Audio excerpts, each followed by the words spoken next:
C'est le cours pour la séance du 18 novembre. Donc, partie cours, il faudra noter tout ça. C'est le deuxième paragraphe du chapitre sur les fonctions polynomiales du second degré. Il s'appelle forme factorisée. La première définition, c'est du vocabulaire. C'est ce qu'on appelle une racine d'une fonction en polynôme. C'est les valeurs qui annulent la fonction.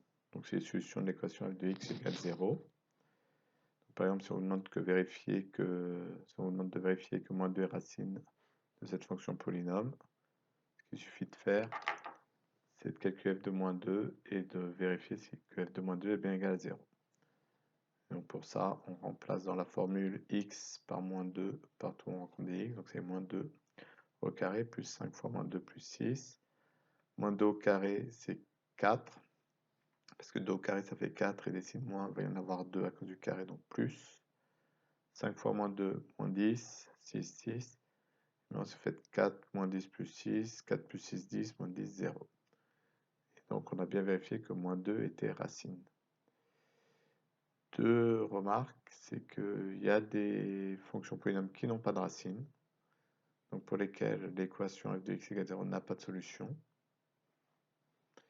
Et deuxièmement, graphiquement, les racines, on les trouve au point d'intersection de la parabole représentative de la fonction polynôme et de l'axe des abscisses. Si vous avez votre idée, c'est que si vous avez votre repère et que vous avez votre parabole représentative de votre fonction polynôme, vous prenez les deux points d'intersection ici et vous avez x1, x2 qui sont les deux racines. Donc, graphiquement, vous regardez l'intersection et ça vous donne les deux racines de la fonction polynôme.